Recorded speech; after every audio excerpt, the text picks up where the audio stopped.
नमस्कार, मैं हूं आपके साथ अनुष्का राय और आप देख रहे हैं एमपी फर्स्ट न्यूज। बाबा महाकाल की नगरी में 2 दिवसीय भव्य सनातनी कार्यक्रम, अखाड़ा परिषद अध्यक्ष और मुख्यमंत्री होंगे शामिल।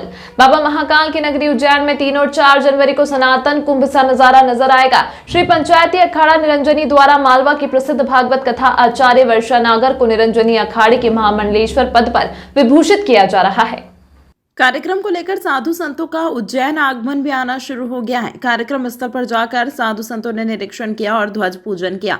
कल 3 जनवरी को भव्य भगवा संन्यास यात्रा निकलेगी। वहीं 4 जनवरी को महामंडलेश्वर पट्टाभिषेक समारोह होगा, जिसमें अखिल भारतीय अखाड़ा परिषद के अध्यक्ष सहित मध्य प्रदेश के मुख्यमंत्री और अन्य प्रमुख संत शामिल होंगे। निरंजनी अखाड़े की महामंडलेश्वर उज्जैन में 3-4 जनवरी को भव्य सनातनी कार्यक्रम आयोजित किया जा रहा है, जिसमें 3 जनवरी को प्रातः 9 बजे क्षीरसागर मैदान से भगवा संन्यास यात्रा निकाली जाएगी। यात्रा कंठाल, सतीगेट, छतरी चौक, ढाबा रोड, दानी गेट, शिप्रा नदी की छोटी रपट होते हुए कार्तिक मेला सदावल रोड स्थित गुरु मां मंदाकिनी ने बताया कि कार्यक्रम स्थल मां अन्नपूर्णा प्रणव अक्षरधाम आश्रम पर पहुंचेगी। तत्पश्चात दोपहर 1 बजे शिप्रा नदी के रामघाट पर हवन मुंडन और संन्यास संस्कार कार्यक्रम संपन्न होगा। 4 जनवरी गुरुवार को साध्वी अन्नपूर्णा वर्षा जी का पट्टाभिषेक समारोह दोपहर 12 बजे संत आशीर्वचन के माध्यम से संपन्न होगा। इस कार्यक्रम की शोभा अखिल भारतीय अखाड़ा परिषद के अध्यक्ष महंत रविंद्रपुरी महाराज, मध्य प्रदेश के मुख्यमंत्री डॉक्टर मोहन यादव, शिव पंचायती अखाड़ा निरंजनी के सचिव श्रीमंत राम रतन गिरी महाराज, सांसद अनिल फिरोजिया, विधायक अनिल जैन कालूहेड़ा, नगर निगम सभापति कलावती यादव सहित अन्य जनप्रतिनिधि और प्रमुख संत बढ़ाएंगे। गुरु माता मंदाकिनी पुरी ने धर्म प्राण जनता से अपील की है कि शोभा यात्रा और पट्टाभिषेक कार्यक्रम में शामिल होकर कार्यक्रम की शोभा बढ़ाएं। सर्वप्रथम बाबा महाकाल को प्रणाम करते हुए पूज्य गुरुदेव कैलाश मठ काशी से आज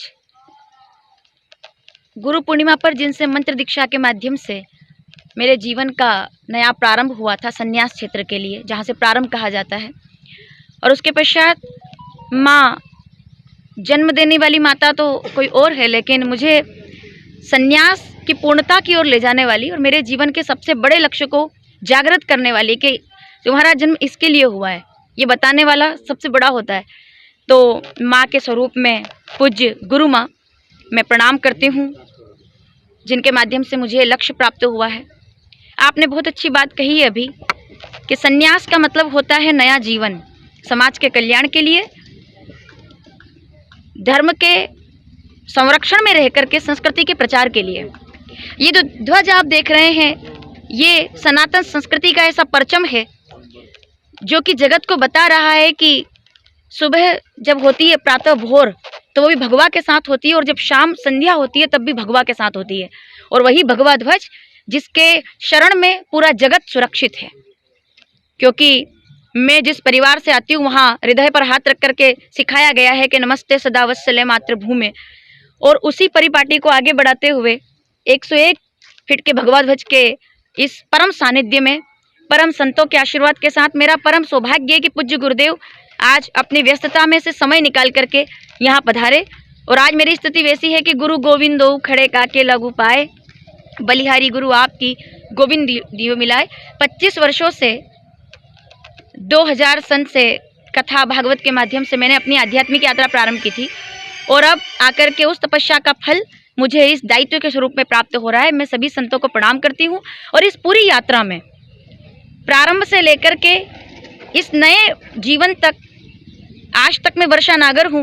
निश्चित रूप से कल के पिंडदान के बाद एक नया नाम जो प्रदान किया है पूज्य गुरुदेव ने ही मुझे, कैलाश मठ काशी से अन्नपूर्णा का, वो जीवन प्रारंभ होगा। लेकिन वहाँ से लेकर यहाँ तक जितने लोगों ने इसमें अपनी आहुतियाँ दी है, सहयोग की, समय की, और अपने जीवन में अनेकों प्रकार के त्याग करके या अनेकों प्रकार से इस संस्था से जुड़ करके ये यात्रा यहाँ तक पहुँची है। लेकिन ये प्रारंभ है सनातन संस्कृति के प्रचार का, नवोदय है कि हम अपनी पूरी निष्ठा के साथ पद प्राप्त करना बड़ी बात नहीं है, उसकी भूमिका में रह करके उस संकल्प को पूरा करना बड़ी बात है। मनुष्य को जीवन में संकल्प मिलता है, और वही संकल्प हमें यहाँ से 3 तारीख को शिप्रा के तट से रामघाट मध्य प्रदेश, जो कि भारत का सेंटर है, जो रेखा मध्य रेखा यहाँ से निकली है, यानी कि ये धर्म का सेंटर है, और यहाँ से शिप्रा के तट से रामघाट से कल मेरा नया जीवन प्रारंभ होना है, जो कि लगभग 25 वर्ष पहले हो चुका था। लेकिन उसी के साथ ये नई धारा जुड़ेगी आप सभी का सहयोग आशीर्वाद बना रहे। जय महाकाल। पहले तो सभी लोगों को जय श्री राम, ओम नमो नारायण। आज सभी लोग हम एकत्रित हुए हैं और माँ अन्नपूर्णा जी ने महाराज जी से एक समय गुरु मंत्र धारण किया था। आज हम सभी लोग महाराज जी का स्वागत कर रहे हैं और आगे की बेला कल से शुरू होगी। कल सुबह में क्षीर सागर से हमारी शोभा यात्रा प्रारंभ होगी, जो सेंटर कोतवाली होते हुए सती गेट, छतरी चौक, गोपाल मंदिर, ढाबा रोड, रपट होते हुए आह्वान अखाड़े के पास में अन्नपूर्णा धाम यहाँ पर पधारेगी। उसके बाद में सभी लोगों का भोजन प्रसादी है। भोजन प्रसादी के तुरंत बाद में हम लोग सब रामघाट पहुँचेंगे, जिसमें माता जी का विजया हवन एवं संस्कार पिंडदान। कहते हैं कि व्यक्ति सन्यासी बनता है। सन्यासी बनना एक छोटी बात नहीं है। सन्यासी व्यक्ति को जीते जी अपने माता पिता का पिंड करना पड़ता है, अपने परिवार का पिंड करना पड़ता है। कहते हैं माता की 7 पीढ़ी और पिता की 7 पीढ़ी सबके पिंड करते हैं और हम उस चीज़ से मुक्त होते हैं कि आज से ये दुनिया के सारे लोग हमारे लिए मर चुके हैं। जिसने मुझे ये देह दिया था, ये मिट्टी का शरीर जिस माता से प्राप्त हुआ, उस माँ का भी पिंड करते हैं। उसके बाद में हम स्वयं खुद का पिंड करते हैं कि आज से मैं भी वर्षा नागर इस दुनिया में नहीं हूँ, मैं मर चुकी हूँ। और फिर नया जन्म गुरु कराता है, नया नाम मिलता है और उसके बाद में नया जीवन शुरू होता है। तो नया जीवन में इनको नई सौगात मिल रही है। ये श्री श्री 1008 महामंडलेश्वर के पद से सम्मानित होंगे। जय हिंद, जय भारत, वंदे। 24 के शुरुआत में ही इतना सुंदर हर्ष का अवसर है। पूरे उज्जैन वासियों के लिए आनंद का एक अवसर है। सबको इसमें सम्मिलित होना चाहिए। महामंडलेश्वर पट्टाभिषेक होने जा रहा है। पूर्व में साध्वी वर्षा नागर और अब जो है भावी महामंडलेश्वर माँ अन्नपूर्णा गिरी, ये नाम पड़ने वाला है। अभिषेक जो है 4 को रखा है ना, 4 तारीख को सुबह 10 बजे ब्रह्म अभिजीत मुहूर्त है, इसमें होगा।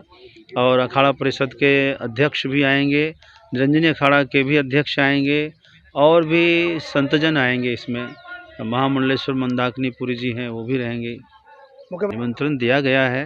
अब उनकी क्या व्यस्तता है, आ जाए तो अति सुंदर है। उनका भी एक ऐतिहासिक कार्यक्रम हो जाएगा, वो भी साक्षी बनेंगे इस पल के, और आप सब भी इस पल के साक्षी बनेंगे। पूरे उज्जैन वासी का आह्वान है, सब इसमें पधारें। मैं भी इसमें जो है, कोई गाड़ी फास्ट आती बिफोर आ जाती, कोई लेट आती तो मैं बिफोर आ गया हूँ, तो मेरा भी आशीर्वाद है सबके लिए। नवागत कलेक्टर नीरज कुमार सिंह ने बाबा महाकाल के दर्शन कर उज्जैन जिले का चार्ज ले लिया है। नवागत कलेक्टर नीरज कुमार सिंह प्रातः श्री महाकालेश्वर मंदिर पहुंचे एवं भगवान श्री महाकालेश्वर जी का दर्शन पूजन किया। पूजन मंदिर प्रबंध समिति के पूर्व सदस्य व पुजारी राजेश शर्मा द्वारा संपन्न करवाया गया। मंदिर प्रबंध समिति के प्रशासक संदीप सोनी द्वारा नीरज कुमार सिंह का दुपट्टे प्रसाद व भगवान श्री महाकालेश्वर की फोटो प्रदान कर सम्मान किया। इसके बाद नीरज कुमार सिंह कोठी कार्यालय पहुंचे और चार्ज लिया। इस दौरान कलेक्टर के पीए जयेश मौर्य ने आवश्यक कागजात पर कलेक्टर नीरज कुमार सिंह से साइन करवाकर चार्ज लेने की प्रक्रिया पूरी की। मीडिया से चर्चा में नीरज कुमार सिंह ने कहा कि सभी महत्वपूर्ण कामों को प्राथमिकता से किया जाएगा। मैंने ज्वाइन किया है, भगवान श्री महाकाल के दर्शन लाभ प्राप्त किए हैं और अभी की स्थिति में जो हड़ताल चल रही है उसके बारे में समीक्षा की गई है और सभी जगह पर वैकल्पिक व्यवस्था बनाई जा रही है ताकि एसेंशियल कमोडिटीज़ की सप्लाई में कोई समस्या क्रिएट ना हो। सर, आप मुख्यमंत्री गृहनगर में आए, सर क्या प्राथमिकता रहेंगी आपकी? शासन की जो विभिन्न स्कीम्स हैं उनको सही से इम्प्लीमेंट कराना, सभी क्षेत्रों में उज्जैन को नंबर 1 रखना, ये प्राथमिकता रहेगी। प्रशासनिक तौर पर सभी अधिकारी अच्छे से कार्य करें और जनता तक सभी हित लाभ पहुँच सकें और जिले का सर्वांगीण विकास हो, ये प्राथमिकता रहेगी। दिसंबर में कड़ाके की ठंड उज्जैन से गायब रही, लेकिन जनवरी की शुरुआत में उज्जैन में ठंडक बढ़ गई। सर्द हवाएं चलने के बाद पारा गिरने लगा। मंगलवार सुबह को शहर में कोहरा छाया रहा। हालांकि धूप निकलने के बाद कोहरा छट गया। सोमवार शाम से ही हल्की सर्द हवाएं चलने लगी थी। मंगलवार सुबह मौसम ने करवट ली और ठंडक बढ़ गई। शहर कोहरे के आगोश में था और सर्द हवाएं चुभ रही थी। सड़कों पर वाहनों की डेडलाइट चालू थी ताकि कोहरे के कारण टक्कर न हो। सुबह 10 बजे बाद सूरज और बादलों की लुका छुपी चलती रही, लेकिन ज्यादातर समय सूर्य देवता गायब रहे। मंगलवार को कोहरे के साथ हवाओं के कारण ठिठुरन बढ़ गई। सुबह से खेल मैदान में नजर आने वाले बच्चे भी सुबह से घरों में ही दुबके हुए हैं। मौसम विभाग का कहना है कि इस सप्ताह सर्दी इस तरह पड़ेगी। मौसम वैज्ञानिकों के मुताबिक संस्था राजस्थान में कड़ाके की ठंड पड़ रही है। हवा का रुख भी उत्तर पश्चिमी है, यानी राजस्थान से ही सर्द हवा आ रही है। उत्तर में बर्फबारी होने के कारण भी इसका असर पड़ता। इस कारण हमारे यहाँ रात में ठंड बढ़ी और तापमान में लगातार गिरावट हो रही है। सर्दी के ट्रेंड के मुताबिक इस बार 14 जनवरी को संक्रांति पर भी कड़ाके की ठंड पड़ने के आसार है। देश में लागू हिट एंड रन कानून में किए गए बदलाव का मध्य प्रदेश में जमकर विरोध हो रहा है। आज दूसरे दिन भी हड़ताल का असर देखने को मिल रहा है। इस कानून के विरोध में पूरे मध्य प्रदेश में बस ट्रक ड्राइवर हड़ताल पर हैं। स्थितियां यह है कि पूरे मध्य प्रदेश के साथ ही उज्जैन के पेट्रोल पंपों पर भी पेट्रोल डीजल भरवाने वालों की लंबी लंबी कतारें लगी हुई हैं। यहां खड़े लोग आधे से पौने घंटे तक अपनी बारी आने का इंतजार करने के बाद पेट्रोल भरवा रहे हैं। पेट्रोल पंपों पर लगी इस लंबी कतार को लेकर उज्जैन पेट्रोल डीजल एसोसिएशन अध्यक्ष रवि लोहिया ने बताया कि ट्रांसपोर्ट की हड़ताल के कारण पब्लिक में थोड़ा पैनिकनेस है। कोई भी परेशान न हो। प्रशासन व हम कोशिश कर रहे हैं कि पेट्रोल पंप को लेकर कोई पगार की कमी नहीं है। लगातार पेट्रोल की गाड़ियां बुलाई जा रही हैं, लेकिन इतना ज़रूर है कि जिसको जितनी ज़रूरत है वह उतना ही पेट्रोल डीजल खरीदें, इसका स्टॉक न करें। एक्चुअल में जो नया कानून आया है हिट एंड रन, उसके विरोध में ड्राइवरों ने हड़ताल करी हुई है। इसके मारे कल प्रोजेक्ट की अवेलेबिलिटी थोड़ी सी कम हो गई थी, प्लस पब्लिक में भी थोड़ा सा पैनिकनेस था। वो उनको घबराहट थी कि हमें पेट्रोल डीजल मिलेगा या नहीं मिलेगा, परंतु ऐसी कोई बात नहीं है। शहर के मैक्सिमम पंपों पर पेट्रोल और डीजल भरपूर मात्रा में उपलब्ध है। प्रशासन के सहयोग से कल करीब 15 टैंकर माल आया उज्जैन में और आज फिर 20 टैंकर माल आ रहा है। कल की अपेक्षा आप देखेंगे अभी भी पेट्रोल पंप पे तो करीब 25 से 30% की रश है और ये भी शाम तक बिल्कुल नॉर्मल हो जाएगा। मेरी पब्लिक से एक ही रिक्वेस्ट है कि वो पैनिक ना हो, जितना ज़रूरत है उतना ही पेट्रोल लें। पेट्रोल और डीजल भरपूर मात्रा में अवेलेबल है, कोई परेशानी नहीं है। उज्जैन शहर में 22 पेट्रोल पंप है और कल करीब 3 लाख लीटर पेट्रोल डीजल आया है और आज करीब 4 लाख लीटर पेट्रोल डीजल आ जाएगा। आपका नाम होता है? रवि प्रकाश लोहिया। धार्मिक नगरी उज्जैन में नए साल की शुरुआत पर चामुंडा चौराहा स्थित श्री छत्रेश्वरी चामुंडा माता मंदिर में 1 जनवरी को मंदिर का स्थापना दिवस बड़ी ही धूमधाम से मनाया गया। नए साल के पहले दिन यहां उत्सव जैसा नजारा दिखाई दिया। पुजारी परिवार ने गर्भगृह में आकर्षक साज सज्जा भी की। वहीं पूरे मंदिर परिसर में फूलों की सजावट थी। देवी को 56 पकवानों का भोग लगाकर आरती की गई। चामुंडा माता मंदिर के पंडित शरद चौबे, पंडित सुनील चौबे ने बताया कि चामुंडा माता जी का आकर्षक श्रृंगार कर 56 भोग अर्पित किया गया। आरती में महापौर मुकेश टटवाल एवं पार्षद शामिल हुए। आज 2 जनवरी को 56 भोग प्रसादी का वितरण श्रद्धालुओं को किया गया। दिन भर दर्शनार्थियों का तांता लगा रहा। महापौर मुकेश टटवाल ने मीडिया से चर्चा करते हुए कहा कि शहर के सबसे व्यस्ततम क्षेत्र चामुंडा माता मंदिर में नए वर्ष के पहले दिन मंदिर का स्थापना दिवस मनाया जाता है। सैकड़ों की तादाद में हर रोज श्रद्धालु छत्रेश्वरी चामुंडा माता मंदिर के आशीर्वाद लेने पहुंचते हैं। इस वर्ष साल के अंतिम दिन चामुंडा माता मंदिर के नाम 2 विश्व रिकॉर्ड बने हैं।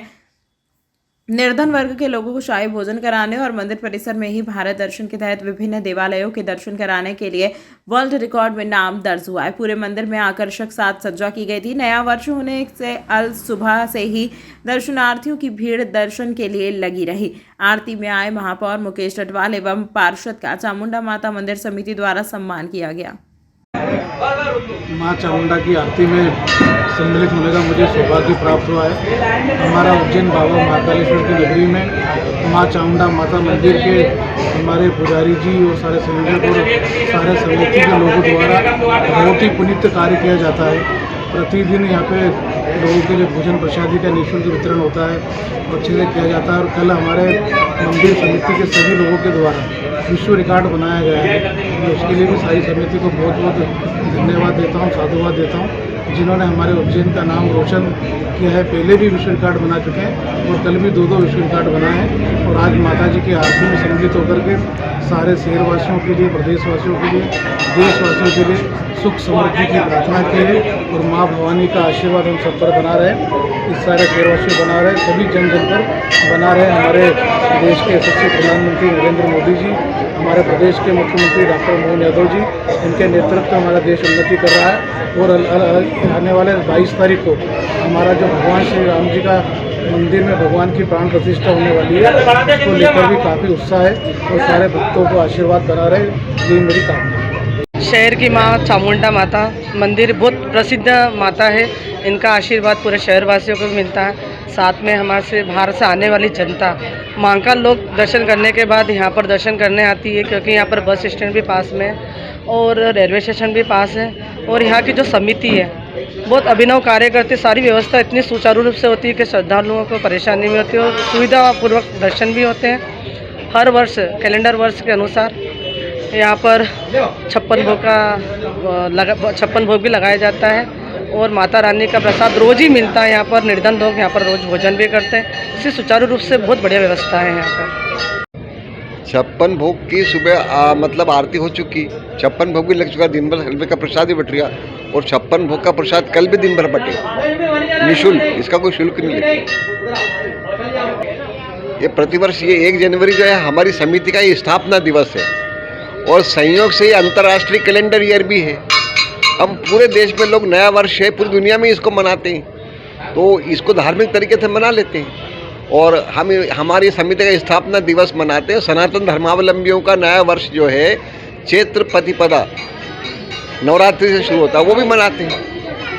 ये MR5 रोड स्थित तिरुपति सैफ्रॉन कॉलोनी के 51 नंबर मकान में रखी इलेक्ट्रॉनिक बाइक में अचानक आग लग गई। आग से कुछ ही देर में पूरी गाड़ी जलकर खाक हो गई। आग के कारण पास में रखी एक अन्य गाड़ी में भी नुकसान हुआ है। पूरा लाल गुजराती ने जानकारी देते हुए बताया कि मेरे घर पर पोर्च में ओकिनावा कंपनी की इलेक्ट्रॉनिक स्कूटर क्रमांक MP09 UY 177Y खड़ी हुई थी, जिसमें अचानक 31 दिसंबर रविवार सुबह 10 बजे इलेक्ट्रिक स्कूटर की बैटरी फटने के बाद आग लग गई। आसपास रहने वाले लोगों की मदद से आग पर काबू पाया गया। चिमनगंज थाना क्षेत्र में 51 नंबर मकान के तिरुपति सैफ्रॉन कॉलोनी में रहने वाले विशाल गुजराती की इलेक्ट्रिक बाइक ओकिनावा रिड्जी प्लस में आग लग गई। 31 दिसंबर रविवार सुबह 10 बजे अचानक बैटरी में शॉर्ट सर्किट होने से आग लग गई। इसी के पास एक और गाड़ी पल्सर रखी हुई थी, इस गाड़ी में भी काफ़ी नुकसान हुआ है। आग लगने के दौरान विशाल गुजराती घर के अंदर ही थे। जैसे तैसे बचते हुए आग के बीच में से निकलकर बाहर आए। विशाल गुजराती ने बताया कि एक दिन पहले ही बैटरी की सर्विसिंग करवा कर लाए थे। अचानक बैटरी में आग लगने के कारण काफ़ी नुकसान हुआ है। ओकिनावा कंपनी के इलेक्ट्रिक स्कूटर आग लगने के बाद कंपनी को सूचना दी तो कंपनी द्वारा कोई भी हमें संतोष जवाब नहीं दे पाया। अभी तो गाड़ी 3 साल की वारंटी में है। फरियादी ने चिमनगंज थाना क्षेत्र में रिपोर्ट दर्ज कराई है। पुलिस ने जांच शुरू कर दी है। ये कल 31 दिसंबर रविवार को प्रातः 10 बजे हमारी जो इलेक्ट्रिक बाइक गाड़ी है उसका नंबर है MP09 UY 1775। रात को हमने बैटरी चार्ज करके इलेक्ट्रिक स्कूटर के पास रख दी थी कि सुबह लगा के कहीं जाना होगा, जहाँ भी जाना होगा जाएंगे। पर 10 बजे अचानक बैटरी में विस्फोट हुआ और बैटरी में आग लग गई। बैटरी में आग लगने के कारण पास में ही जो ये स्कूटर रखा था, उसी ओकिनावा जिसकी बैटरी थी उसी वही गाड़ी थी, उसमें भी आग लग गई। बैटरी में आग लगने के कारण अंदर घर के अंदर हमारा छोटा बेटा विशाल गुजराती था। वो जैसे तैसे पड़ोसियों ने उसको मतलब गेट खोला और बाहर निकाला और फिर आसपास वालों ने बाइक को पूरा पानी से और रेत से आग बुझाने की पूरी कोशिश करी और आग बुझाई। घर में अगर ज़्यादा लोग होते तो निकलने में दिक्कत आती, अगर बच्चे होते तो निकलने में बहुत सारी समस्या होती, तो कुछ भी हो सकता था। अभी रिस्पॉन्स नहीं मिल रहा है। डीलर के पास में गए तो डीलर ने बोला कि मेल कर दिया गया है कंपनी को, लेकिन मुझे नहीं लगता कंपनी वाले कोई ध्यान नहीं दे रहे इस पर। बाकी कंपनी का Okinawa rich plus Okinawa company का उत्पाद मेरे हिसाब से बहुत ही ख़राब उत्पाद है। इससे जनहानि भी हो सकती है।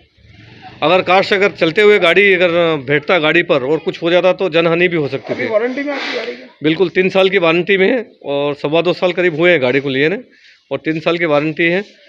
वारंटी में भी इस प्रकार का हादसा हुआ है। क्या नाम है आपका? मेरा नाम पूरालाल गुजराती है और गाड़ी मेरे पुत्र विशाल गुजराती के नाम से था। तमाम महत्वपूर्ण खबरों के लिए देखते रहिए MP फर्स्ट न्यूज।